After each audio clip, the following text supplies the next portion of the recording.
Friends, I am so excited about today's episode. We have a legend among our midst. We have a author, a father, a pastor, a husband, a rapper, a singer. I mean, I don't know what he can't do. Probably gonna try to ask him. But honestly, he's one of one. And we are super excited to have the Marvin Winans Jr. with us on the PK Pod. Coconut, what's up? What's up, Jasmine? That was very nice of you. That was a really nice introduction. It was just the truth. I mean, I was listening though. I was gonna correct you if you were wrong on something. Did I stumble? I did put out a book. You did put. I guess I am an author. You an author? I do my research. Thank you. I appreciate it. What I really wanted to do. And I am a father too. See, and you are a father. I got 4 kids. And you are a husband. And I am a husband. And you are a pastor. I do pastor. See. And I sing the rap part. People may question that part, but I know I have rapped. Let me tell you why I say he's a rapper, okay? I know you heard about the wine and see. We a godly dynasty serving G-O-D. Okay, next in line is me. Not the X, but next generation of several men of God taking it to another level. Devil, what's up? Is this a joke or what? Steady hoping you can crack open the coconut. We're cracking open the coconut today on the PK Pod, y'all. I told you he's a rapper. Yeah. Bars. Wow. Okay, so we're going to jump into phase 2 because... Okay. That's a good place. I just thank God for you guys. No, that era in music was literally like epic for me, my friends. Shout out to Malika. Shout out to all the homies because we literally be like, yo, were we the only church kids that like was fanning out over phase 2? Like, it was so epic. I think y'all really understood that we needed our own version of like gospel that wasn't super traditional, that wasn't hymns, and that would make us feel like we can ride to it and show our friends and play it for everybody. Yeah. So, look, I mean, it really comes down to the fact that we were y'all age too. Yeah. But also we benefited from our own family because that's what our parents did. And so my whole life, I've never expected from a musical standpoint, or honestly, anything I produce to do things in a traditional way because my dad and my uncles and my aunts and my mom, they didn't. They did things that were current for their day. Yeah. So because they had made a path and they had success in doing it, they were crossing over to the R&B stations and stuff when I was coming up and on. Back then, Arsenio Hall and, Video Soul on BET and you know what I mean? Yes. So when it was our turn, it was like, of course, this is what we're going to do, And so we made the music that, was current for us. And so I'm happy you enjoyed it. And Malika and all your homies. Listen, when I tell you, like, it's very interesting. And I'm going to just give y'all a little teaser. I had Brenda Palmer on the show. And I name dropped Winans Phase 2, and she went into a whole, like, you thought I had bars? She was quoting I said, you too?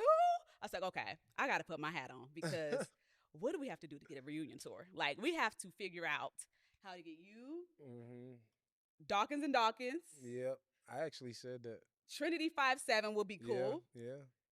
The Marys. Yeah, I actually said that too. Yeah. I think it would be a pretty dope. That would be fire. I think that would be epic. It would be pretty crazy. I mean, we probably gonna need. I know. I mean, obviously, we could do it. We could. We in relationship. Everybody's still here. Everybody's still here. Yeah, Tina, Erica, Anson, Eric, everybody. Everybody's here. Everybody's still talented. That would be a fun. Yeah, that'd be really fun. I actually brought it up last year. Actually, did you? Yeah, I was like, hey man, what would something like this look like? So I think people would show up too. People would be there for that. That'd be a fun show. We are coming. And all right, Jasmine, you making it happen. Listen, you know what I mean? Because this is my world, okay? All right. That would be a fun show. I would love to see this happen. If Mm-hmm. I gotta call Tina and Mm-hmm. tell her, come on, Mary, come on, Mm-hmm. Mary, just one more That'll time, be fun. it would be epic. Mm-hmm. And I also feel like that we need that. We need like the nostalgia of like, Yeah, everybody else is doing. Like people. You seeing these different tours that happen, and people going to yeah, see their old. It would be cool for us it'll to be do that. cool I to think it just would be a lot of fun, do honestly. that. Yeah. And then we could have, we gotta have your mom host.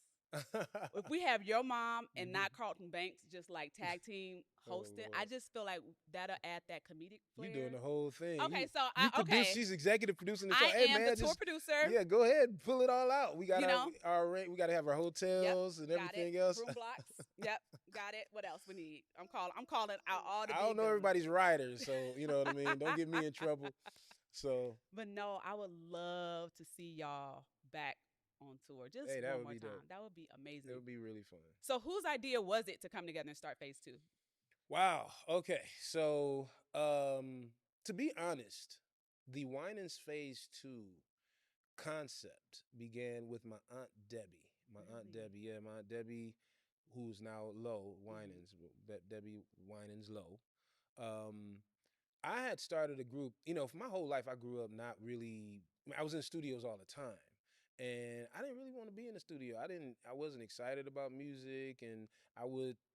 I wanted to be in the studio that had the best couch so I can go to sleep. If a studio didn't have a couch, I was hit. I Yeah. was like, man, what is happening? I got to be up all night. But one day when I was 15 years old, I just got a bug for music. And I Mm. just wanted to know everything about every knob in the studio. And then I wanted to sing, and I started coming. So I started a group, me and my cousin Mike, and then two of my friends, Lance and Carl. And shout out to Lance Bennett and Carl Jackson. But we started a group called One Way. We had one performance, okay? It was New Year's Eve. Um, at my dad's church. We sang one time. It was a song I wrote. We sang a couple songs that I had written. And so I thought I had my group going. And my Aunt Debbie called, I guess, my Uncle Carvin Mm-hmm. and told him and his kids, Carvin and Juan, about this vision she saw of us four singing together, me, Mike, Carvin, and Juan. Carvin called me. And at first I was like, but I got a group. You know what I mean? And I was like, okay, well, let me pray about it. Let me see what God is saying. Because I was serious about it. I really was trying to do this group called One Way. We went in the studio and recorded a little something. And it was at that point that God showed me that that's what I was supposed to do. Wow. And so my Aunt Debbie was the one that came up, and my Uncle Carvin took us in and started to manage us. Shout out to my uncle. I don't call him Uncle Carvin. He's Uncle Butch. So Uncle Butchie, What's up, Uncle um, Butchie?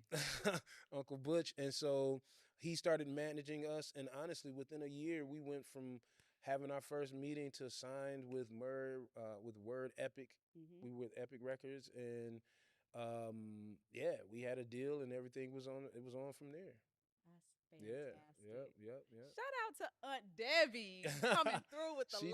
live. She did for real. She knew what was up. She did. I must have gave her that vision, and Yeah. so that was the beginning. I was in high school. I was that would I was starting. I was like in my senior year, Okay. like toward the middle of my senior year or the beginning of my senior year, and by the time we graduated, I was going to Michigan State University. I Okay. was about to had a dorm room, everything. I was going to be with my friends. One of them, Lance, and my other friend Walt. They were older than me, and they were already up there. I checked out my dorm and everything, and then the contract came through, and it was like I had to make a decision whether I was going to do that. The label ended up back then. They used to do like for us. It was a blessing. We had a big contract. They did a lot for us, but they paid for our school, so I was able to go on. It was the beginning of the online school. Like literally, we had VHS tapes. Like we had tapes that we would watch to Wow. do everything. And it was at Madonna University. That was the school in Michigan. And so we ended up not. I ended up not going to Michigan State. We took the contract because they were going to be paying for our schooling. We made sure that that was a thing. Two of the cousins had to finish with a tutor. They didn't even finish high school, so we were on the road from there. So doing our thing. Yeah, getting in the Crazy. studio with Rodney Jerkins and Love Narda that. Michael Walden and all these really wonderful producers. It was a great experience. It was a really great experience. Listen, I love that. I absolutely love that. Thank y'all for being obedient because we've had a time to that album. I mean, we've had a time. We got Still listening to next. it. We still listening to it. Yeah. Okay, so take us all the way back. Okay, Okay. so you are the son of two legends, obviously. The whole family is just iconic. Like, how does it feel like knowing now? And I'm sure you didn't know as a kid, and I'm Uh-huh. sure you had that moment of like, we're not normal. That you guys are all like gospel royalty. Like the Winans family is one of the most, I would go on record to say, the most iconic gospel family in the history of gospel music. And so growing up with that, like, how was that for you? At first it was just a normal family. I mean, I would get things confused. I didn't know when my dad was talking to my mom, talking about he had a date on Friday. I'd be like, why are you telling my mama that you got a date? Like something about that is wrong. But he was talking about concerts. I didn't know what he meant. Right. Interviews weren't job interviews. They were Yeah. what we're doing. And I Yeah. didn't. I just thought everything. I thought everybody's family was possibly on the radio or on doing magazine. It was just a family. And they lived what they sang in front of us. We went to church. We've had fun. We played games all the time. Very competitive. I just had a great family. Yeah. That's what I thought. I had a bunch of cousins. I have been shocked to find, when growing up, I was shocked to find out when people say they only had one aunt. I'm like, you only have one aunt? What do you mean? Because on my mom's side, she's one of 12, and Wow. my dad is one of 10. So I had like 21 uncles and aunts, and I don't know how many cousins. So that's normal for me. So Yeah. that was how I grew up. But the time it hit me, I think, as far as what they had done. Mm-hmm. Like I mentioned, they would be on Arsenio. I just go to, that would be the normal thing. Or they were at the Grammy Awards every year, and I would watch at home, like, oh, because they didn't put the Gospel Awards on. They Mm. didn't show that during the show. Yeah. So That's what they recorded used to before. do is they would Mm-hmm. just show pictures of people who had won in the pre-telecast. So Mm-hmm. we'd be at home just watching because we couldn't text and all of that back then. So we just be at home watching the TV and seeing if they were going to show a picture of that category. And I see my dad on the screen with a Grammy talking to the audience. I was like, we won! There was all of that stuff. It was great, but that was kind of normal for Yeah. me.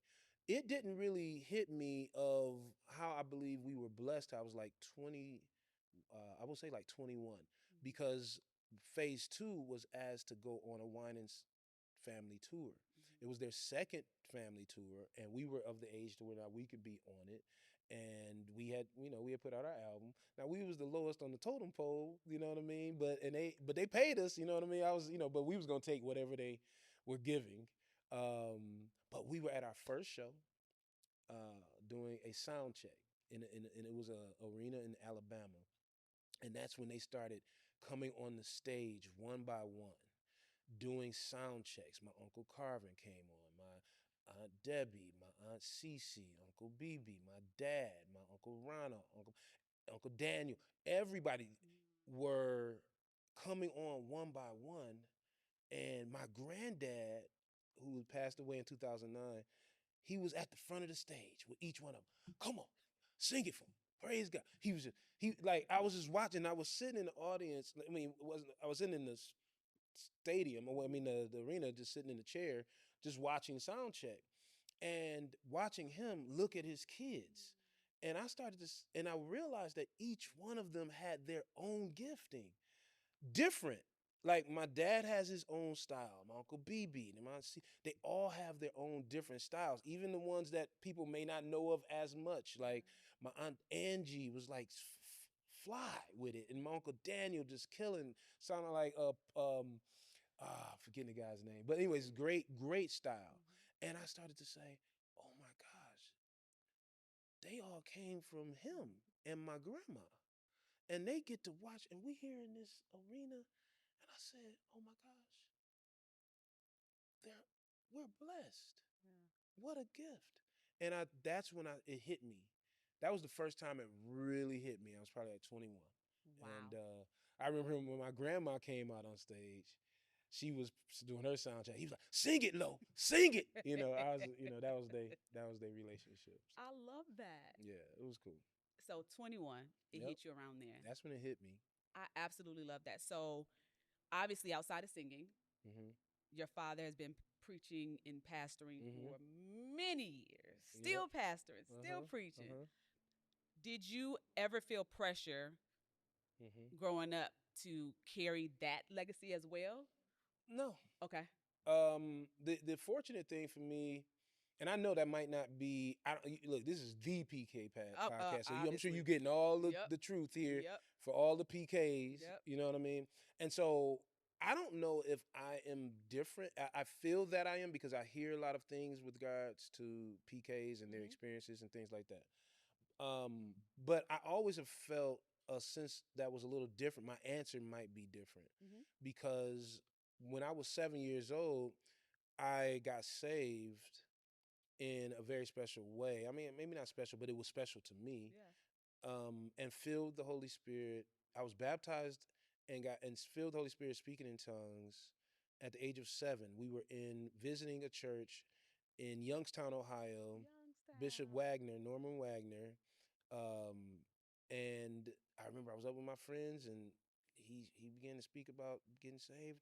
And next thing I know, I was in tears walking down the middle aisle. I was up in the balcony. I came down, and then they baptize every week there, and so I got baptized. When I came up, I had stammering lips. Wow. They took me downstairs. They were, tarrying with me. I Mm-hmm. started speaking in tongues, and it was on from there.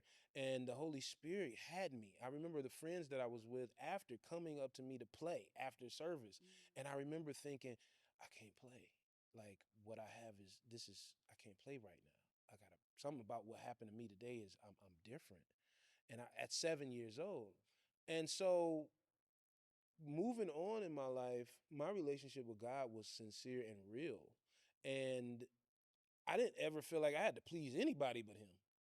And so I think that helped me because my parents got divorced. Mm-hmm.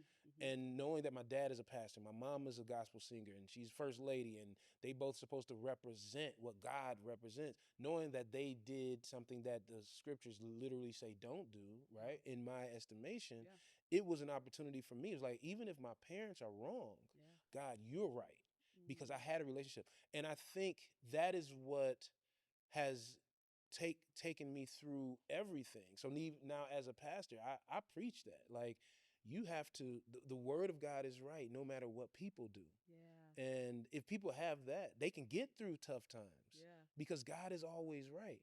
Even when you want to put stuff above Him, and when your emotions and things, if you just keep Him above it, just trust that His word will work out. It will. Yeah. And so anyway, I didn't have that pressure, Yeah. even with singing, because that was the question I usually got too. Yeah. I just wanted to please Him. It's like if Wow. He gave me a gift and He wants me to be used, then I'm representing Him because He's number one. I want to be number one. Wow. And that's kind of how I always looked at it. So then when did you feel, so you got saved at 7, Mm-hmm. but when did you feel the call or the mantle to want to preach? The mantle to The want to preach. mantle, the call. Man, man, I didn't want to really preaching. Because who want to do that? Like, yeah, and the thing is that my thing was, man, my dad is doing this every single week. How can you do this all the time like this? I Facts. mean, and so as far as the preaching thing, I didn't preach my first sermon till I was 30, 33, or maybe Really? 30 or 31. Yeah, we can get into that, but that was a blessing. But the call that you mentioned, it came to me. I was in West Virginia visiting friends who I now know who are your friends, the Yeah. Brady's. Shout out to the Brady's. And we were this is before the Bishop Jakes that people may even know now. But honestly, he was super popular then. He was just in West Virginia in this small church where it seemed like his head was going to hit the ceiling.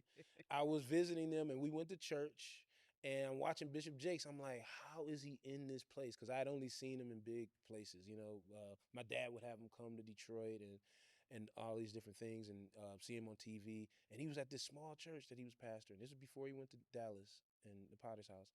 And it was a worship moment, which I really encourage people. It was like, man, do not um, discount the worship. Mm-hmm. You know, times, whether during worship or after, when things are in the move of the Spirit, because some of my most important things in my life, being what I'm about to tell you, being a pastor and being called, and also even my marriage came in worship moments where the Lord showed me who my wife was going to be.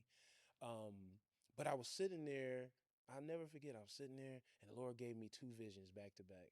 One, He showed me leading people with. We all had on white, and people were following me. And and right behind me were my friends, and I would put myself back in the line with them, and then He put me back in front. And I put myself back in my mind, and He put me back, and He said, "No, I called you." And that was it. I was 16 years old. But then He showed me another vision, and He said, "Don't get the big head," because He showed me on a cross, and He showed me a bunch of people on crosses as far as the eye can see.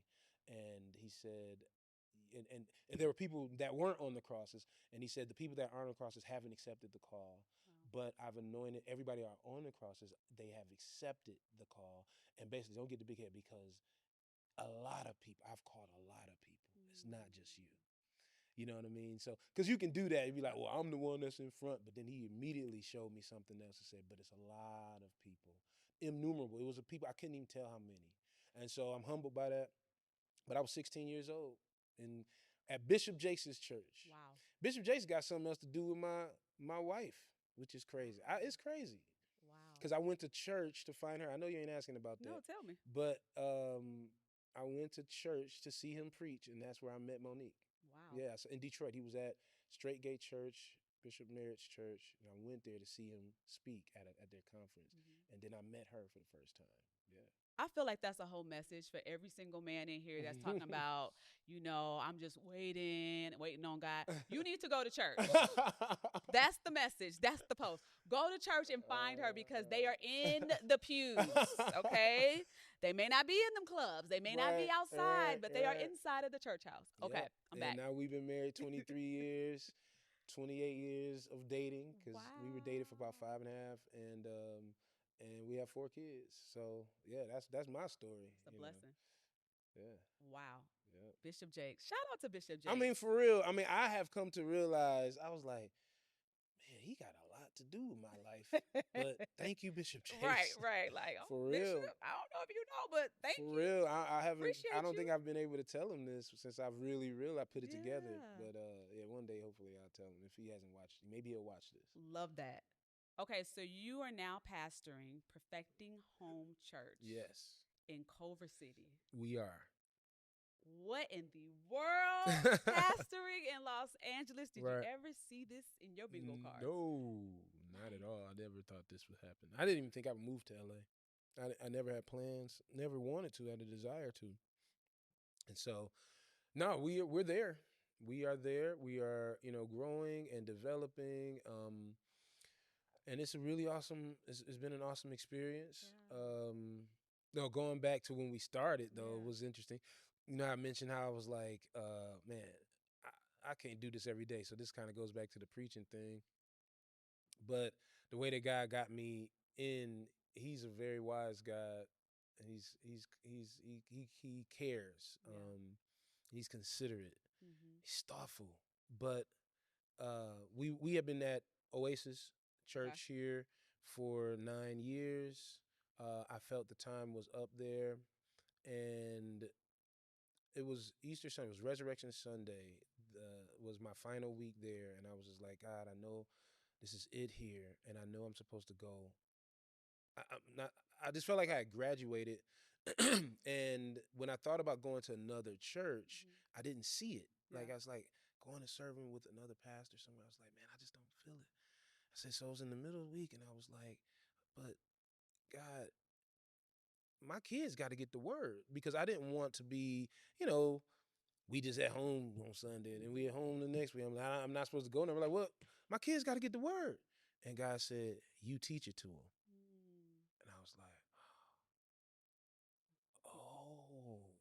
Yeah. And so I knew then, I said, wait, because I had to think about it. I was like, oh, I got to preach. I said, wait. I said, oh, I got enough in me to teach them. Yeah, for they sure. Kids, you know what I mean? And so it was like, they, 10, he probably was about 3, 3 years ago. So he was like 10, 11, 10, and 8, a 5, 6, 3-year-old. I'm like, we could do this. Yeah. So we sat around that Sunday, around our dining room table, my wife, my 4 kids. We did a little praise and worship, and then I taught them the first message I did was Jesus is the cornerstone. I said I know what I would want them to know, that He's the beginning and He's the start, He's the foundation, and so that's where we started. And so we did that the first week. So we started at 3 o'clock. So our services are at 3 o'clock every week. Anybody wants to come to Perfecting Home Church in Culver City, 3 o'clock. But and that's what it still is. But that next week, because when you're doing your own thing, you're going to other church, you're doing stuff. People have things on Sunday sometimes, and my wife was like, "Do we have to? Can we do it a little earlier, or can we do it a little later for this week?" I was like, "No, we have to do it at 3. We have to. It has to be real to us before it can be real." Yeah. And so I was like, even if y'all don't come, I'm gonna be sitting there. You know what I mean? Because I think it was something that 3 had to do. So I don't know if it. I think she went with him, but I had the other 3. They didn't go. So we just kept going week, and then it became real. Like every Sunday, 3 o'clock here at the house. And then we started inviting people, and then she started doing charcuterie board, and people come, and then we started Zoom, and then people would tune in, and so we just kept going, and then we officially launched a service for the public. Yeah. Like a year and a half. It was August 6th, 2023. So it's been 2 years and about 2.5 years now. Wow. So it's been great. That's a blessing. Yeah, man. I love that. I absolutely love how you started with your family. It's called Perfecting Home. Yeah, like you literally started with your kids, and you were like, I'm going to perfect home. Yeah. Literally. Yeah, that's what we were doing. And I realized the time, because for years I've been asking God, when. So think about it, 16 years old, and now I'm 40. I think at the time I'm 42, 40, maybe 41, and it's just like when. But I think He developed us over that time for the call on our church. So now at this point, we've been married 20 years, 21 years. We have kids, 4 of them, and we've gone through so much we have a lot of development, a lot that we can actually share. And so it was the timing of God. And so I'm all for waiting on when God wants to do something, because He knows better. Yeah. Okay, so you've mentioned your kids several times, and I definitely want to talk about your fantastic kids who are, a couple of them are navigating acting and on shows like Abbott Elementary and Forever on Netflix.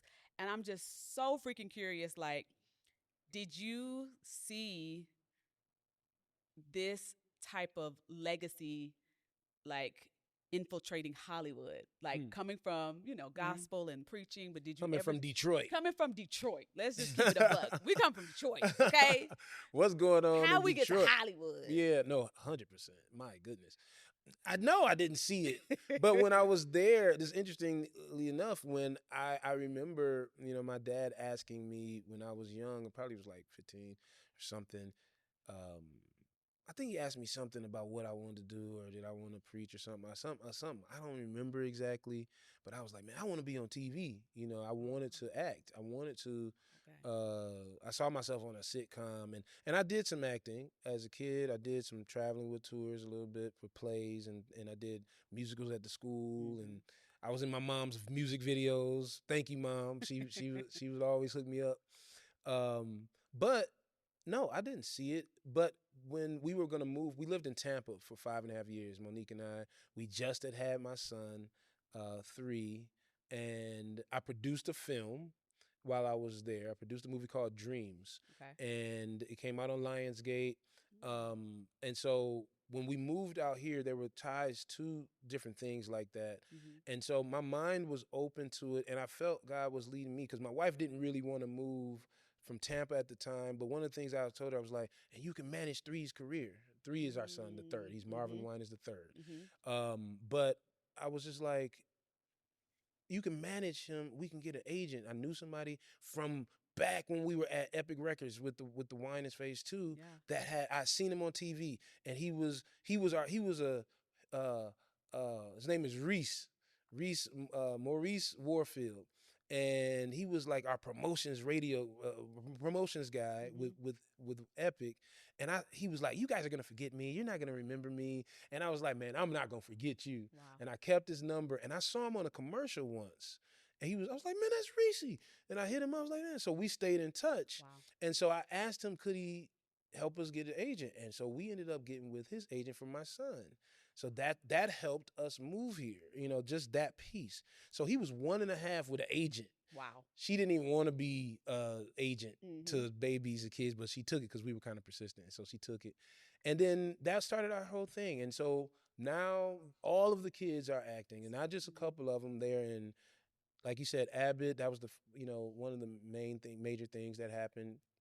And but my son is in Forever. He was my daughter is right now in Percy Jackson on Disney Plus, which is a huge show. Huge. And I just really, I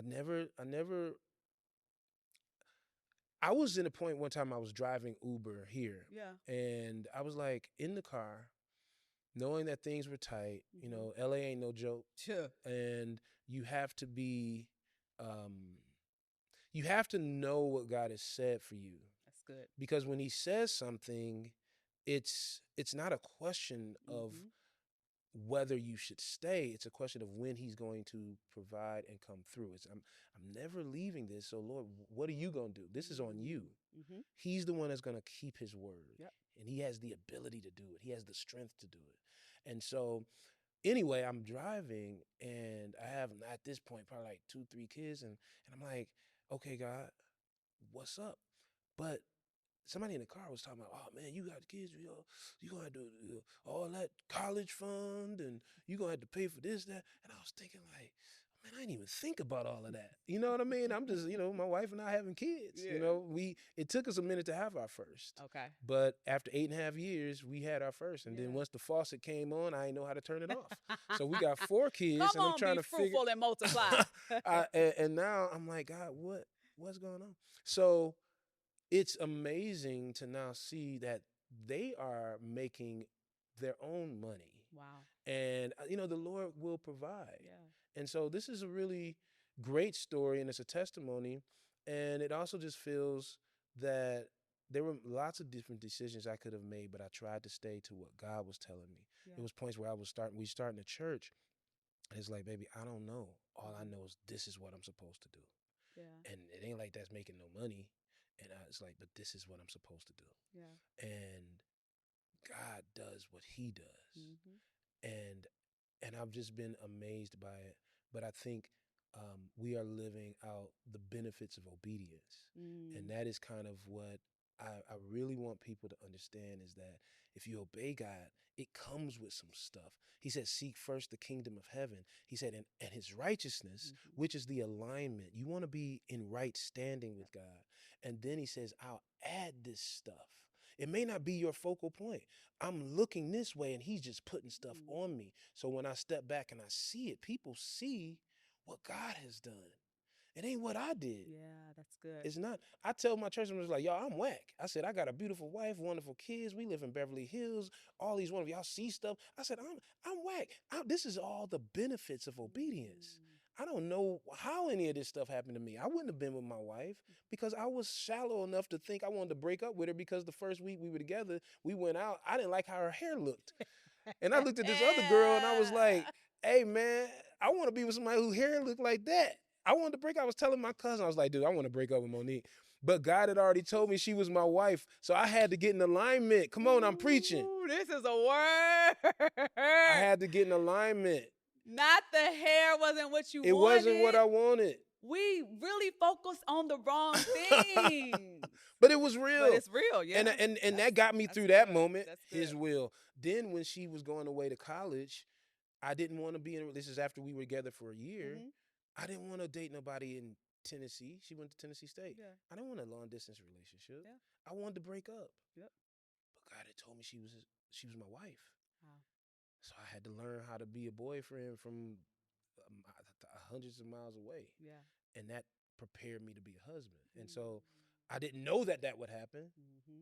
And I didn't know she'd be the flyest, best wife, the perfect wife, the most incredible mother Yeah. and friend for the rest of my life that I thank God for. I didn't know that all of these wonderful, that her hair was actually okay. She has I love the Beautiful fact hair. her mom is actually a hairstylist. Her mom Wow. is an actual, she owns a salon, Glamour Salon. Shout out, mom. Glamour Salon in Lathrop Village, Michigan. Love that. And so, anyway, God's will, seek Him first. Yeah. He'll add all this stuff to you, and that's what I believe He did with my kids. Mm-hmm. It's like, you don't have to worry. Mm-hmm. I got all of this, and and a lot more in store Yeah. for you. One, because He had already shown me who I Mm-hmm. was. So this stuff is only lining up Mm-hmm. with what I saw, but I didn't have to pursue it. I just had to pursue Him, Yeah. which is an interesting kind of deep thing. I love that. First of all, you could tell he a pastor because he over here preaching. I'm Okay, sorry. you can sow your seeds to Perfecting Home Church. I'm sorry. Cash App, Zelle, all I'm of the so things. sorry. No, it's good and it's needed All right, because all that right. is something about. I am an obedience girly, and I have to keep saying that until I'm like 100%. But I love it because it's something about the perks of obedience that Mhm. just you can't buy it, you can't beg for it. It's Mm-mm. literally it's It's divine. in it, It's yeah. it's like it's only God. Well, think about when your parents ask you to do something, or Mhm. if you're a parent and you Yeah. have children. I don't know if you have children or Mm-mm. not. If you have children, um, think about if you ask them to do something and they do it. Yeah. Yeah. What does that mean? You get happy. Man, I'm gonna give you Yeah. you're gonna get an extra Happy Mhm. Meal. You're gonna get an extra toy. You're gonna get Mhm. even if they don't know that it's doing something for them. Them doing it, it's just like, oh, well, I gotta give you this. Yeah. Man, you've been such a good kid. Yeah. You do everything I ask. Of Yeah. course you can do this. Yeah. Of course you can have this. And then stuff you ain't even know. Let me just get you this because we love it. You're just so good. But the kid that's always giving you problems, that's like, hey, do this. Oh, I forgot. I ain't want to do that. I don't. Yeah. What am I going? Why? You aren't creating the space for me to do what it is I want to do because I can't trust you with what I ask you to do. Hello. You know, and if I give you more stuff, Mm-mm. you might not be able to do what it is you're supposed to do with it, and it'll make things worse for the things that you should be doing. Yep. Because if you get this extra stuff, you certainly ain't gonna listen. If I give you an Xbox You're gonna be and you don't distracted. listen to me for any of the main things like school and all that stuff, an Xbox is only gonna make school worse. Yep. So I can't give it to you. Literally. I love This that. makes sense. I absolutely love that. Okay, you just said something that made me want to ask you a really random question. Okay. Um, were you a good kid growing up, or did you get in trouble a lot? Like, I'm just curious to see if you were the obedient child, or if you were the one that they had to, all right, come on So in here, one more shout out to my big brother Mario Skeeter, Mario. because I think he helped me stay better than I probably needed to be because I Okay. think he got in trouble enough. Okay, good, good, good. So I was good, and then yeah, I wasn't. I listened. I did get in trouble, but I listened. Okay. I think I was pretty cool on that front. You know, um, Has that and affect like your parenting style now with your kids? yeah, well, yeah, well, I think just your life affects how Mm-hmm. you parent, and because part of that though was I was good with the personality. Mm. So when I say that, I'm like, I knew I knew how to get the teachers a little bit mad, but because they liked me enough, they wouldn't, like, we were still cool. Mm-hmm. And I wouldn't get in. I would push it right before the detention. Because I wasn't about to have no suspension. Definitely wasn't about to be expelled. Yeah. I was gonna get good grades. I was gonna listen in class. Mm-hmm. I wasn't, because I didn't believe in like homework and stuff. I was like, man, and like I would do it, but my point is like, man, if I'm here, Yeah. I might as well listen to y'all, because what's the point of being here? I got to get up and come here. Yeah. But I was a kid that like I said, I pushed the envelope because I had personality. Mm-hmm. But I didn't want to go on the other side because I knew a whooping was waiting if I was bad. A whooping was waiting. Yeah, it was waiting. So there was a line, and that's stupid to cross that line. Because why do I want a whooping? That's stupid. Absolutely not. But I want to have fun. So I had fun. Yeah. It was just like, to a certain extent, right? You just got to test the water. We right here, right? Just a little bit. Yeah. So I think my teachers liked me, and but I certainly wasn't doing nothing like blatantly disobedient. Okay. Like I wasn't about to be. If they told me not to go somewhere, I'm not going there. Yeah. You know what I mean? And some people had their ways of doing things that they wasn't supposed to do. Yep. So I saw the I saw the I don't know what you call it. You saw the what light, you got really, back, and you like, I'm not doing that when you didn't do it. Yeah, so that's how I was. Okay. Little coconut, we were Coconut and Skeeter. That was us growing up. We had fun, and he was so talented. My goodness, just watching him develop into who he became. Drummer and all of the drum machines. He used to have the glow in the dark sticks and like what's her name? Goodness, I'm about to say Sheila E. All of those things, and then the little drum machines they would get them. It's just but I learned a lot from him. Some what not to do and what to do. Yeah. So it was really cool having him growing up. I love that. Okay, I like to play a game with all my guests. Okay, game. I hope that you are good at this. Okay. You will be. This game is called Who Do You Got? Okay, very ghetto. Who do you got? I'm going to give you some people. I don't even know if you need to put that "do" in it. Who you got? Who you got? Yeah, okay, who you got? Who you got? So I'm gonna give you some artists and maybe a couple of non-artists, and you tell me who you got. So all right, artists and non-artists. Yeah. Who I got? All right, here we go. So for example, if I say, would you prefer Bobby Jones Gospel or Sunday's Best? Oh my gosh, why are you doing this? Yep. Who you got? Sunday's Best. Ding ding ding. Okay. All right. Are you ready? This puts you on the spot. Everybody out there, if I don't pick you, I love you. You don't get to do a disclaimer. I love you already. She's forcing me this. I'm under duress. You understand? This is her fault. These are her answers, actually. Dun, dun, dun. Okay. This is fairly easy, though. Okay, come on. In my opinion. Okay. Donald Lawrence or Richard Smallwood? You got to think fast, too. Richard Smallwood. Okay. All right. God's Property or the Tri-City Singers? God's Property. Ooh, okay. Dietrich Haddon or Toney? Dietrich Haddon. Okay. Daryl Walls or Tim Bowman? My cousin, Tim Bowman. Shout out to Tim. Shirley Caesar or Dottie And it's Tim Bowman Jr., by the way. Period. I have an uncle. Yes, that is and he's fire. Fly, too, okay? Yes, he is. Don't let nobody disrespect you, uncle. Just because your son sing it, you are the man. Who is he? You right. know Tim Bowman Jr., he is literally going to be like, now, cuz. Who is he? Shirley Caesar or Dottie Peoples? Shirley Caesar. I love Dottie, though. Martha Manuzzi or Judy McAllister? Martha Manuzzi. Okay. Dorinda Clark-Clough or CeCe Winans? Obviously. Okay, yeah. Auntie CeCe and Dorinda. I love Dorinda, too. We love them both. See, that was easy. I gave you all easy answers. That's it? I ain't even curveball you. He passed, y'all. Thank you very much. Yeah. Dietrich is just, he was very important. He was special. Yeah? Yeah. Oh, yeah, he's from Detroit, too. Yeah, he's from Detroit. And he had God's gonna bless you tonight. When he came out his first record. Yep. Phase 2 was listening to that in the car, sitting in front of Bennigan's. We was just like, man, this is crazy. We was listening to it. This was before we came out with our album. Really? Then he had a bunch of great records on that. Yeah, so. Shout out to Pastor Haddon. Yeah. He's also pastor here in LA as well. Yeah, Demita and the whole, they used to have a group. Demita and her sister. What's the name? It's coming to me. Adoration and Praise. Y'all don't know about Adoration and Praise. I don't know about Adoration, but I knew Adoration and Praise.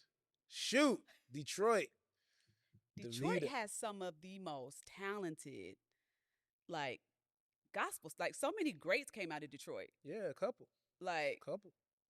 All of them. Okay, Detroit. All of them. I No, let's mean, name them. they not LA, but they Detroit. So we, They not LA. Are you kidding? because we have talent here too. Two is the operative word, but we are Detroit. What are you talking about? We not even going. You know what? Let's just stop. We don't even have to go there. Y'all do your own research. Y'all are not gonna play. I'll just LA say like Fred that. Hammond. Okay, let's just keep going. Okay, y'all got Fred. Okay, we have everybody. The yes, whole all Clark the Clark sisters, sisters, all of the all the Winans. Winans. Let's yes, just stop. okay. We can stop. All right. Let's just okay. stop. Dietrich Okay. Haddon. Okay. Let's just stop. Marvin Sapp. We The don't have to. gospel, the He's in gospel Grand greats Rapids, but are from Detroit, they're and they're here. They're in Detroit. they're in Detroit. There's a lot of people everywhere else. God blesses all people. Okay. But Detroit got something on it though. He I said he ain't would gonna bless hold you. all the nations through the seed. Detroit is very special. It's probably the chips that I used to love growing up. Better made chips. Better made hot chips. Anybody out there? Put it in the wherever this is put it going in to the live chat. in the chat. Better made hot chips. If y'all know about better made hot Better chips. made hot chips. Better made hots. I'm telling you, people gonna like those. Okay, so coming from Detroit, knowing all that you know about how incredible of the gospel scene that stems from there, what's your purview on the current scene of gospel music? Like, man, we've evolved a lot. now we are okay. I mean, I fight between having. I try not to be. I try not to have a lack of hope. I am in the middle of fighting, and it has nothing to do with the talent. Yeah. It has nothing. It's more so the industry and Yep. the business. Yep. And how, you can create music. Anyone can create music with Suno. Mm-hmm. You know, so I have like a whole. And then with the way that streaming is, I have just a slight like. Uh, I'm just hoping. I'm like, God, maybe I can be the change to because there's so many talented people that are not getting the opportunity to be seen the way. Now it's crazy because you have more opportunity now than ever too. Yeah. But because there's so much, the bar is so low to create, it makes those who maybe have talent not be seen their talent and things like that. But as it relates to, that's not your question. I don't think. I think that's over here, but it just kind of comes in at the same time when I'm thinking about it. But it has changed, and that's part of the reason. I don't really know what's going on. I'll be honest. I really am not focused on the music industry as much. Yeah. I have a whole bunch of music that I haven't released, like really cool stuff that I have not put out because of the business part of it and trying to understand how to move forward. But I see things from here and there. I know that there's talent, but honestly, what happens when I hear somebody sing or I hear somebody put out something, I immediately kind of get a little sad. I'm being honest because I feel like I don't know if anybody gonna hear this. They may get a thousand. They may get 1,000. They may get 100,000. They may get 150,000 views. They may get 1,000,000 views. Yeah. But I know what that means from them from a financial stance, and I know that won't. They can't continue to make that music. So I almost can't get excited. Like back then, we may have disappointed a lot of people because Winans Phase 2 came out with another album. We sold 250,000 albums, and the record company wanted us to put out another album. We just didn't, and that's a whole story. But that wasn't because it wasn't successful. Yeah. It's like, well, you come out, you make good quality stuff, you do videos, you travel, and you put out an album, and it does well, and then you come out with another, and that's when you saw people, and you saw careers, and you can watch and grow with them. Now, if I see somebody come out with a video, and I just happen to see it because I saw it in my feed or something, it's like, oh man, that's dope. But I don't even know how to participate. Yeah. I can't go buy their album. I can't make them successful. If I listen to it once on Instagram and I'm like, oh, that was cool. What am I supposed to do now? Yep. I'm not even supposed to go buy anything. It's like maybe I'll see another Instagram post they do one day and I'll love it for the minute and a half. Yeah. I don't know how to support. How do we support them? Yeah. And so when I see talent, I a lot of times hear it, be like, yeah, that's really good. And then I just go back. I honestly, and so thank God for the ones that are doing really well. You got like Maverick and I'm just forgetting names right now. Tasha and I want my cousin Tim to have a very successful, because he's done a lot of things online, but there's not like an album, and I know Yeah. he's working on something, another one. I used to manage him, but he's working on another project. And but my point is I want people. I wish it could be back what it What it was, was. Yeah. you know. And so it's a interesting lay of the land, Yeah. you know. Okay, I could talk to you all day, but this has been amazing. Thank you so much for having me. I absolutely enjoyed this. Appreciate Coca you. that was on the PK Pod season 2. This is good. Okay, tell the people where they can follow you. Oh, all well, the things. Yeah. My name is Marvin Winans Jr. with the JR. So you can just at Marvin Winans Jr. and Instagram and all of those places. You can find us at perfectinghomechurch.com. We are in Culver City. The name of the building is Veterans Memorial Building that we're in Culver City. It's 4117 Overland Avenue, Culver City, California 90230. It's at 3:00, y'all. So if y'all overslept, y'all still can get up and come. Y'all got time. Or if you went to another church and you just want to visit us, you can always come by. We'd be happy to have you and welcome you home to Perfecting Home Church. I love that. You guys, you heard it here first. Till next time.